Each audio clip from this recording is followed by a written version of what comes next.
everyone. So myself Anshan, welcome to my channel Miss Botanophilic, and in today's video I'll be telling you about the basic difference between habitat and nick. इससे पहले already habitat और nick पे individual video upload कर चुकी हूँ, तो पहले मैं आपको सजेस्ट करूंगी कि आप वो दोनों वीडियो को चेक करें. I have uploaded them under the playlist section ecology, तो वहाँ जाके आप आराम से चेक कर सकते हैं. आराम से उसको पढ़िए और फिर जाके आप ये वाली वीडियो को चेक करें कि क्या हैबिटेट और निक के बीच में डिफरेंस होता है, डेफिनेशन का डिफरेंस होता है बिटवीन हैबिटेट एंड निक. तो अगर आप लोगों ने वीडियो देखी तो आपको पता ही होगा कि जो हैबिटेट होता है वो होता है एक ऑर्गेनिज्म जहाँ पर रहता है और वो कैसे वहाँ के रिसोर्सेज को यूटिलाइज करता है अपने सर्वाइवल के लिए, अपने मेटिंग के लिए, प्रोटेक्शन के लिए. ठीक है, तो वो हैबिटेट के अंदर आ जाता है. अगर हम लोग निक बोलते हैं तो निक क्या होता है कि वो ऑर्गेनिज्म क्या फंक्शनल रोल कर रहा है उस पर्टिकुलर एनवायरनमेंट के अंदर, क्या उसकी पोजीशन है. ये तो हमने पढ़ी डेफिनेशन के बारे में.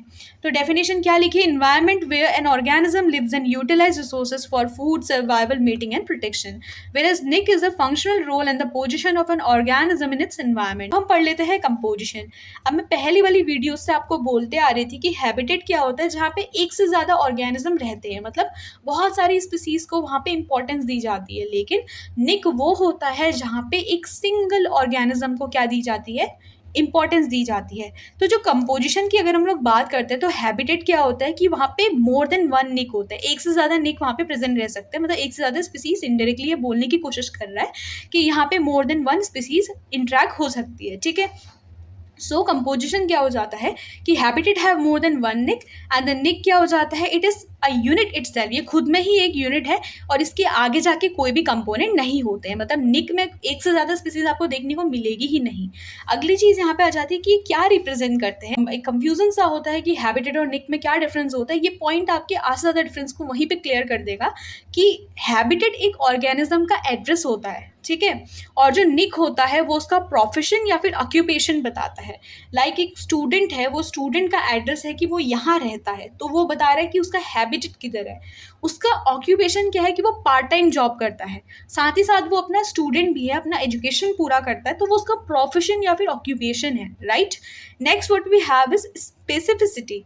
क्या स्पेसिफिसिटी होती है? तो मैंने हैबिटेट के लिए ऑलरेडी आपको बता दिया था कि they are not specific to a species. यहाँ पे एक से ज़्यादा स्पीसीज हो सकती है. और अगर निक के बारे में कहेंगे तो they are highly specific to a particular species. यहाँ पे एक स्पीसीज को बहुत ज़्यादा महत्व दिया जाता है. Now we have the size. अगर हम साइज के बारे में कहेंगे तो हैबिटेट का जो साइज होता है वो बहुत ज़्यादा बड़ा होता है. क्यों? क्योंकि यहाँ पे क्या है, एक से ज़्यादा स्पीसीज एग्जिस्ट कर रही है. और निक के बारे में अगर हम बोलेंगे तो यहाँ पे इनका हैबिटेट कैसा होता है, हमेशा स्मॉलर होता है, छोटा होता है. Okay, types of habitat. अगर देखो टाइप्स ऑफ हैबिटेट कहेंगे तो जनरली टू टाइप के हैबिटेट होते हैं, एक टेरेस्ट्रियल होता है और एक एक्वेटिक. दो इसको हम इकोसिस्टम के अंदर इंक्लूड करते हैं. लेकिन अगर हम लोग यहाँ पे एलेबोरेट करने लगे तो बहुत सारे एग्जांपल्स हो जाते हैं. तो कुछ टाइप्स वहाँ पे मेंशन कर देना. लाइक टेरेस्ट्रियल के अगर रिस्पेक्ट पे करते हो तो forest, grassland, desert, mountain, polar. And अगर आप मेरीन या एस्चुरीज और फ्रेश वाटर को आप एक्सप्लेन कर सकते हो with respect to the aquatic habitat. Similarly अगर निक के बारे में कहेंगे तो यहाँ पे एग्जाम्पल हो जाता है spatial niche, we have the trophic niche and we have the multi dimensional niche. Okay, जिसके बारे में ऑलरेडी मैं डिटेल में आपको पहली वाली वीडियो पे बता चुकी हूँ. कुछ एग्जाम्पल से समझ लेते हैं. एग्जाम्पल्स के बारे में आ जाता है डिजर्ट, ओशन, फॉरेस्ट. आप लोग हैबिटेट के अंदर लिख सकते हो. निक के अंदर एग्जाम्पल मैंने आपको ऑलरेडी बताया था कि डार्विन की जो फिंचेस होती हैं, ठीक है, रहती एक ही हैबिटेट में, वो गैलापागोसा आइलैंड में. लेकिन क्या होता है, उनका जो पोजीशन होता है, ट्रॉफिक लेवल होता है, वो अलग अलग होता है. कुछ कार्निवोर होती हैं, कुछ ओमनिवोर होती हैं और कुछ हमारी हर्बीवोर होती है. ओके, दूसरा एग्जाम्पल इसका न्यूजीलैंड की जो बर्ड्स होती हैं उसका आप मेंशन कर सकते हो. एंड थर्ड जो कि जाइंट पांडा है, जिसमें से मैंने जाइंट पांडा और डार्विन की फिंचेस को आपको डिटेल में एक्सप्लेन किया है under the topic niche. Okay, तो आप वो वीडियो जाके चेक कर सकते हैं, उससे आपको जरूर हेल्प मिलेगी. एंड आफ्टर दिस मैंने एक डायग्रामेटिक रिप्रेजेंटेशन यहाँ पे एक्सप्लेन किया. आप चाहो तो इस एग्जाम में ड्रॉ कर सकते हो इफ यू हैव टाइम. बस आप समझ लो कि ये डायग्राम क्या कहना चाह रहा है. आपको बहुत सारे कंफ्यूजन इस डायग्राम से भी क्लियर हो जाएंगे. तो देखो क्या ये रिप्रेजेंट कर रहा है. मैंने यहाँ पे एक ट्री ड्रॉ किया. इस ट्री में बहुत सारे ऑर्गेनिज्म रहते हैं. इस ट्री में बर्ड्स भी रहती है, यहाँ पे बी भी रहती है और यहाँ पे स्क्विरल भी रहती है. तो मतलब इस ट्री के अंदर कितने ऑर्गेनिज्म रह रहे हैं? 3 ऑर्गेनिज्म रह रहे हैं। तो यानी कि इन ऑर्गेनिजम्स का हैबिटेट क्या है? इन ऑर्गेनिज्म का हैबिटेट है ये ट्री। ओके, इतना समझ में आया आपको? यहाँ पे जो हम लोग हैबिटेट के बारे में बोलते हैं, यानी कि एक पर्टिकुलर स्पेस में एक से ज़्यादा ऑर्गेनिज्म रह रहे हैं। वहाँ पे बर्ड भी रहती है, वहाँ पे बी भी रहती है और वहाँ पे स्क्विरल भी रहती है।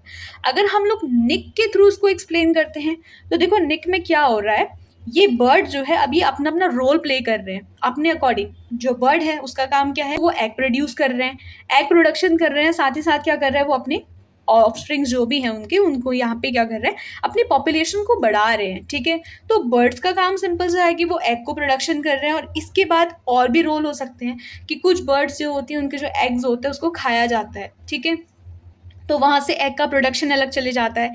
तो इनका जो रोल है वो अपना फंक्शनल रोल बता रहे हैं आपको। दूसरी, आपने एक ऑर्निथोफिली वर्ड सुना होगा जो कि होता है बर्ड्स के थ्रू पॉलिनेशन, तो वो भी आप यहाँ पे इंक्लूड कर सकते हो कि एग का प्रोडक्शन कर रही है बर्ड्स, पॉलिनेशन भी कर रही है बर्ड्स। तो अब ये बताया जा रहा है कि उस हैबिटेट में वो बर्ड क्या रोल प्ले कर रही है, तो मतलब क्या रोल प्ले करती है, तो रोल क्या प्ले कर रही है कि एग का प्रोडक्शन कर रही है, पॉलिनेशन भी कर रही है, बाकी अलग अलग इसके अपने अपने फंक्शन है। सिमिलरली दूसरा मैंने यहाँ पे बी बनाया था, तो बी का रोल क्या है, बहुत इंपॉर्टेंट है, पॉलिनेशन करती है। ये भी पॉलिनेशन करती है, पॉलन ग्रेन एक्सट्रैक्ट करती है और यहाँ पे हनी का प्रोडक्शन करती है, मतलब ये फूड का प्रोडक्शन कर रही है।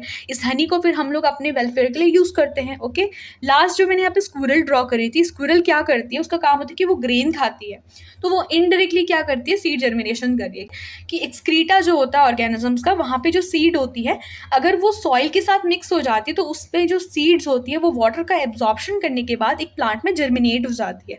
तो ये जो स्क्विरल है वो क्या कर रही है, वो सीड को खा रही है। सीड खाने के बाद जो उसका एक्सक्रीटा हो जाता है उसमें जो सीड्स रिमेनिंग ऐसी निकल जाती है, तो उनको क्या किया जाता है, वो जर्मिनेट हो जाती है। ठीक है, और जर्मिनेट होने के बाद वो एक नए प्लांट को राइज कर देती है।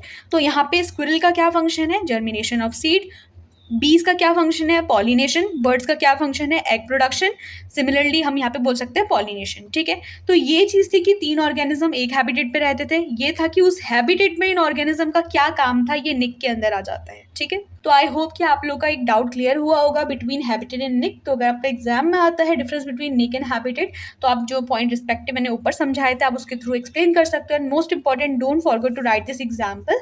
एंड सबसे इंपॉर्टेंट पॉइंट कि हैबिटेट जो होता है वो एक ऑर्गेनिज्म का एड्रेस है, और जो निक है वो ऑर्गेनिज्म का प्रोफेशन या फिर उसका ऑक्यूपेशन है, right. And at the end you have some time, you can draw this particular diagram to explain the concept of habitat and the nick.